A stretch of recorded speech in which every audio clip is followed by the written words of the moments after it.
edition of the MMAOB Daily Podcast. I'm your host, as always, Adam Martin, and I'll be taking you guys through the latest in the world of mixed martial arts. Quite a bit of news to talk about today, guys. Excuse me personally because I'm not feeling the greatest, but I still want to get the podcast done, obviously. So if you hear my voice crack a little bit, I'm just not feeling the greatest. But there's a lot to talk about, so I have to do the show. And I love doing the show anyways.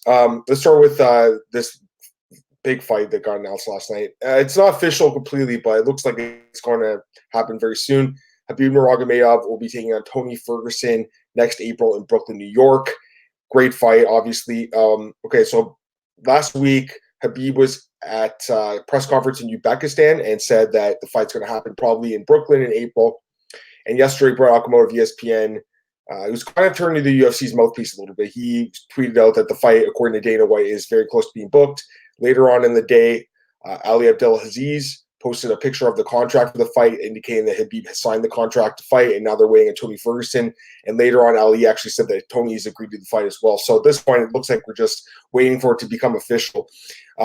Obviously, an amazing fight. I feel like April's so far away. Like, it's 5 months away. I'm not really sure why it had to be so far away. Like, there's a card in March that I think they could have booked it on. I don't know why April. And also in New York. I think that's the thing that's kind of throwing people off. Like, the last time this fight was booked was in Brooklyn, and we know Tony Ferguson tripped on that cable, fell, blew his knee out. The fight never happened. Nurmagomedov ended up fighting Ally Quinta instead, which was obviously a much different fight. Now, I really hope it happens. If this happens, it would probably be one of the greatest fights of all time. I truly believe that. This is an incredible fight between two of the best guys in the world in their absolute prime right now. Khabib 28-0, 12-0 in the UFC. Tony Ferguson, he's actually 15-1 in the UFC. He's on a 12-fight win streak. So as far as I believe, it's the first time in UFC history two guys on 12-fight win streaks inside the UFC are fighting each other, which is unbelievable. So you don't get to see matchups like this very often. It's an incredible fight. There are odds out for it, as we've talked about in the past, because the odds actually have been out for a while, but they re-released them yesterday, some sports book. But the current odds at Best Fight Odds have it Nurmagomedov minus 250, Ferguson plus 210. You guys know that I do feel like there's value on Ferguson. I've talked about this in the past. So, it's still the way I lean based on the current line. But Khabib obviously is an amazing fighter, deserves a ton of respect. And this is a very, very good fight and a very close fight and a very competitive fight. So I'm excited as hell for this fight. I know you guys are. I think all of us are just praying that these guys don't get hurt. Put them in a bubble suit or something so they don't fall down and trip and get hurt again. This is the fifth time this fight's been booked. Hopefully the fifth time's a charm. This is the fight that everyone wants to see. It's the fight that makes sense. It's the fight we need to see. So we got a guy saying Khabib's the champ. I mean, probably. I mean, he is the champ right now, man. And if he wins, I wouldn't be surprised at all either because he's incredible.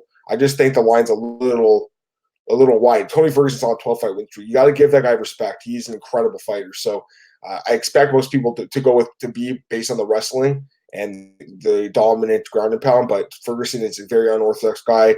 His ground game is great. His striking is probably better than Khabib's too. So very interesting fight. Cannot wait to see it. Again, not 100% official, but Dana White told Brett Okamoto it's going to happen, and Ali Abdelaziz has the contract already. So April 18th in Brooklyn, New York, Khabib Nurmagomedov versus Tony Ferguson. The fifth time's been booked. Hopefully the fifth time's a charm.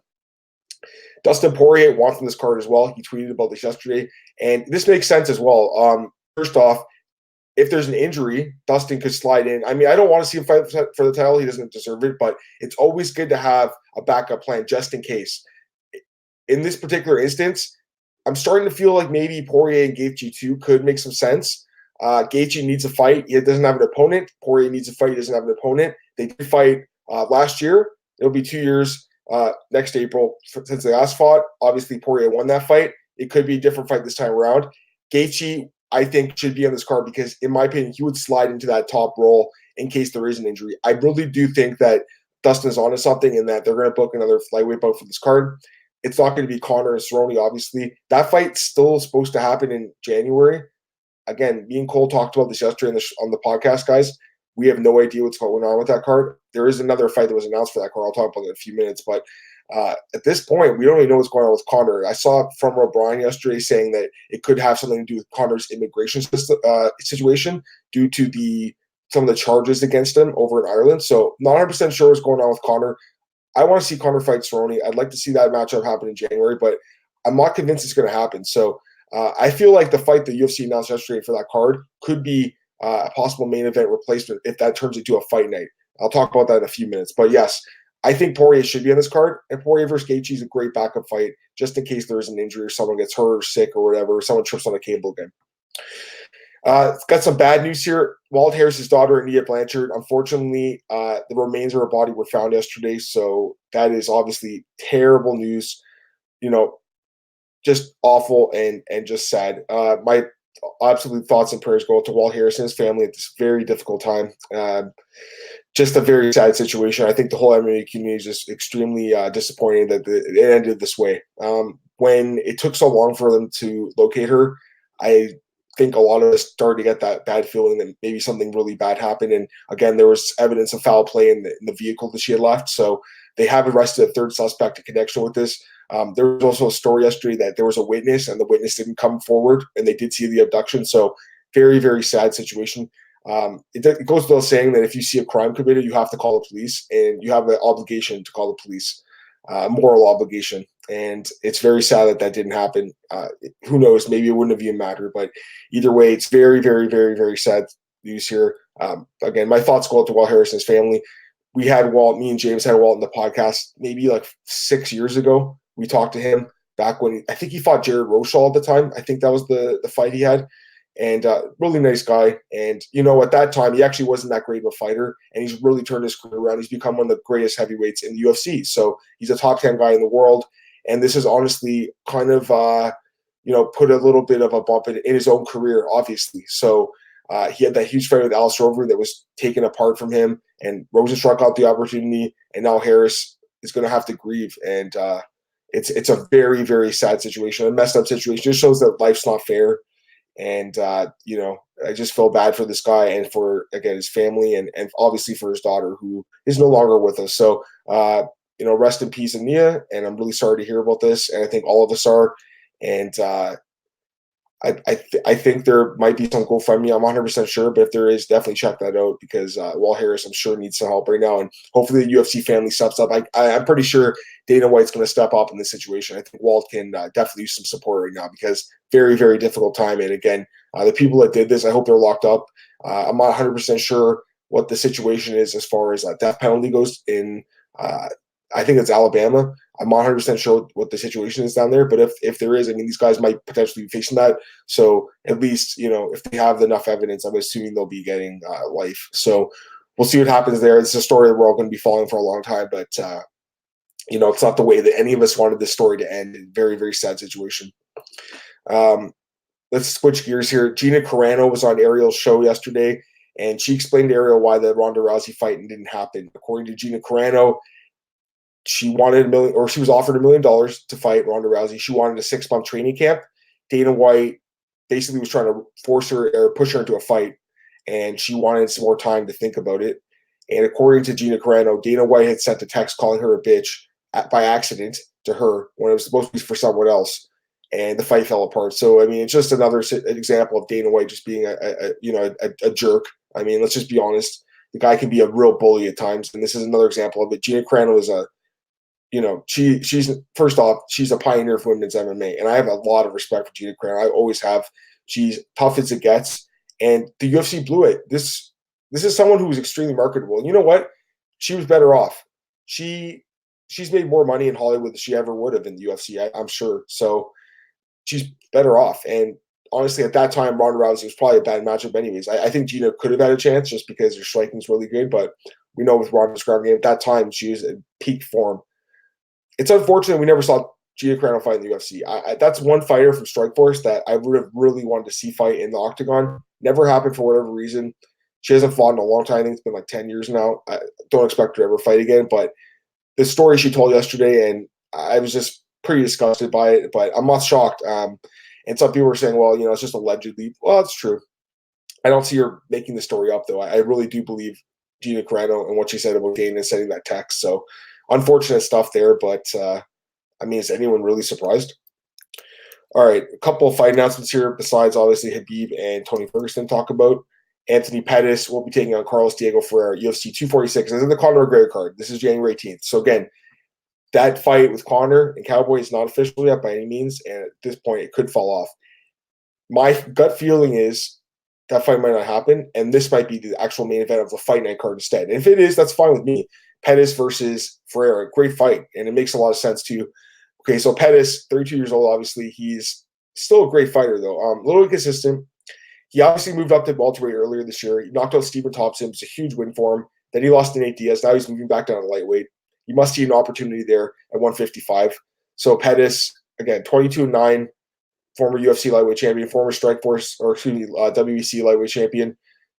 Still a good fighter. The Nate Diaz fight was disappointing, but he's still a really good fighter. Carlos Diego Ferreira, he's actually older than Pettis. He's 34, so he's actually an older fighter. He's 60-2, and he's on a nice 5-fight win streak, 7-2 overall in the UFC. The guy's looked amazing lately. His last couple wins were extremely impressive, especially that win over Tyson Mob. He threw so many strikes in that fight.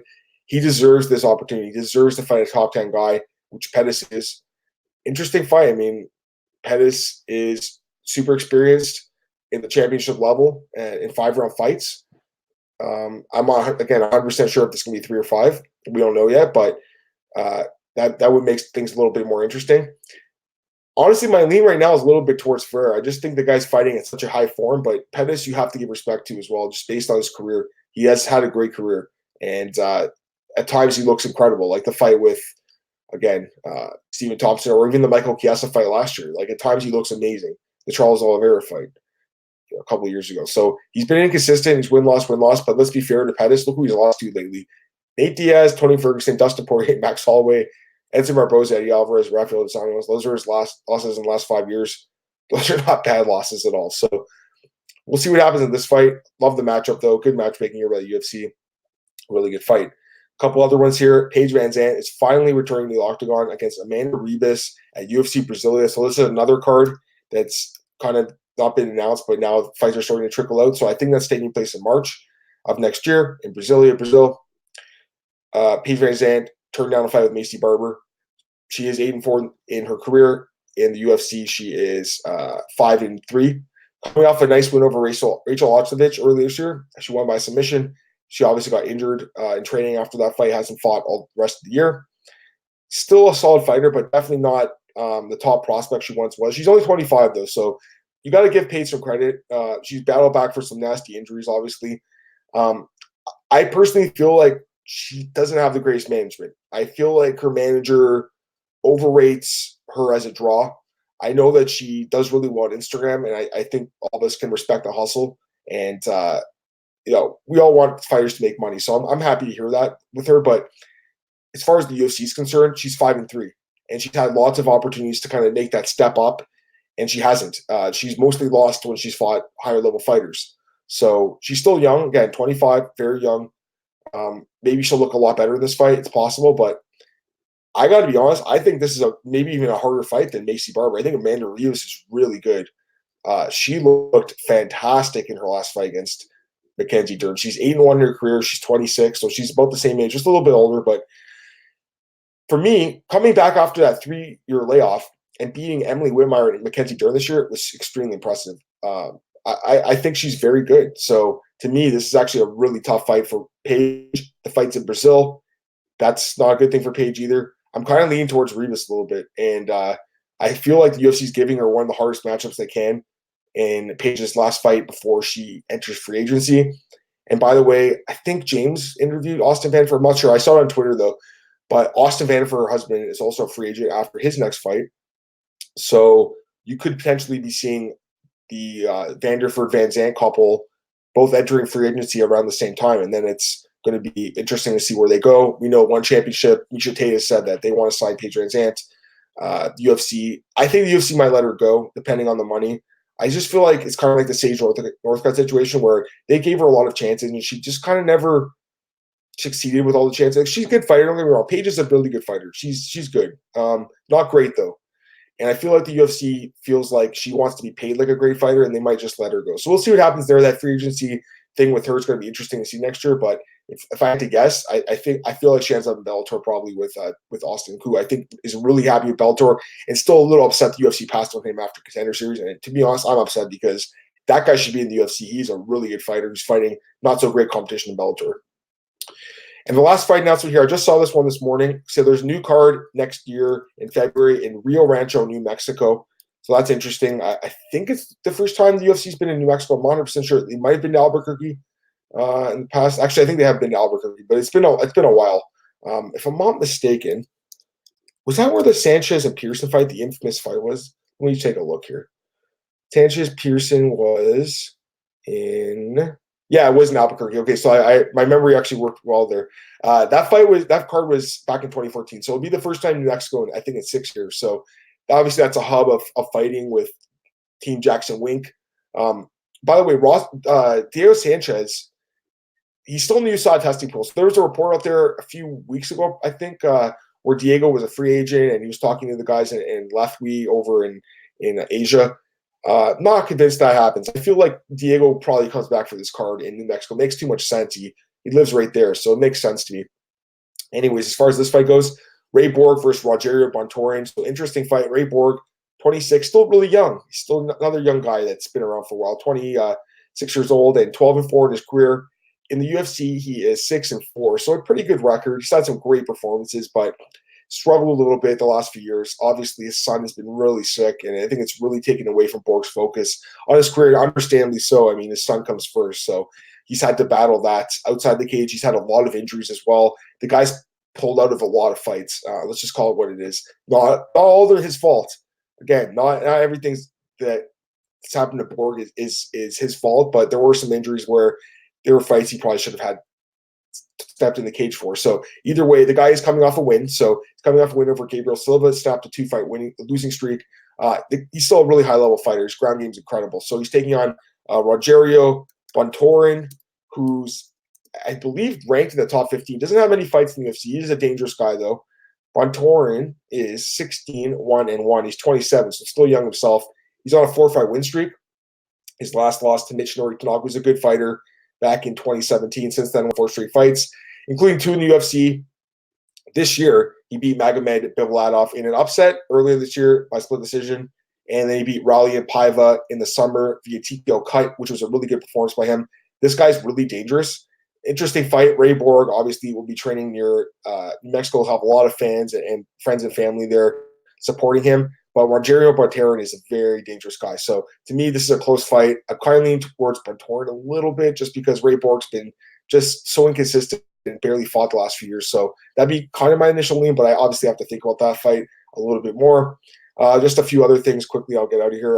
The odds for Tito Ortiz, Alberto Del Rio. Someone saw this yesterday, and they're just ballooning up at Tito Ortiz, a 10-1 favorite right now. So I don't think any surprise there.